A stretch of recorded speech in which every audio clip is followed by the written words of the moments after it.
सबसे पहला है अक्यूट किडनी इंजरी यानी AKI। अब ये क्या होता है, मान लीजिए किसी भी वजह से, किसी भी कारण से अगर किडनी का जो काम है वो रुक जाए, चोट लग जाए, ट्रॉमा हो जाए या कुछ भी हो जाए, तो that is acute kidney failure.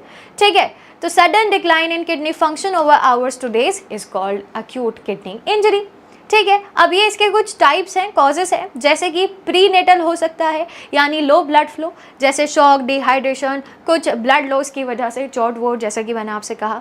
Intrinsic हो सकता है, किडनी के टिश्यू में अगर कोई डैमेज हो जाए ड्रग्स की वजह से, ग्लोमेरुलोनेफ्राइटिस की वजह से, टॉक्सिन्स की वजह से।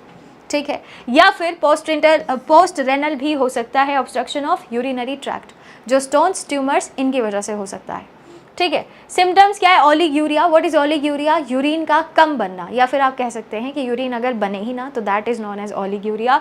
स्वेलिंग हो सकती है, नोजिया, कंफ्यूजन, इलेक्ट्रोलाइट इम्बैलेंस तो होगा ही, ऑब्वियस सी बात है, ये सारी कंडीशंस होगी, है ना, और ये रिवर्सिबल होता है, इट कैन बी ट्रीटेबल। चलिए, दूसरा है chronic kidney disease. Chronic means जो बहुत ही लंबे समय तक बीमारी चले उसको हम क्रॉनिक कहते हैं।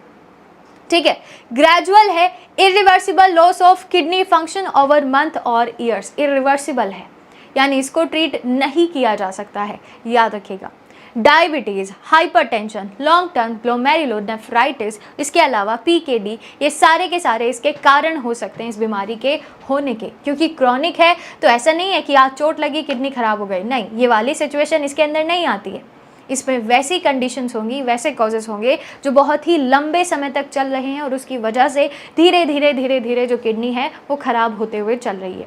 ठीक है, चलिए, इसके बाद नेक्स्ट इज सिम्टम्स के बारे में बात कर लेते हैं। फैटीग, अनीमिया, फ्लूइड ओवरलोड हो सकता है, एडेमा यानी कि रिटेंशन ऑफ फ्लूइड तक हो सकता है ऐसी कंडीशन में, रिटेंशन ऑफ फ्लूइड, है ना, itchy skin, bone weakness due to low vitamin D activation, तो ये सारी कंडीशंस हो सकती हैं।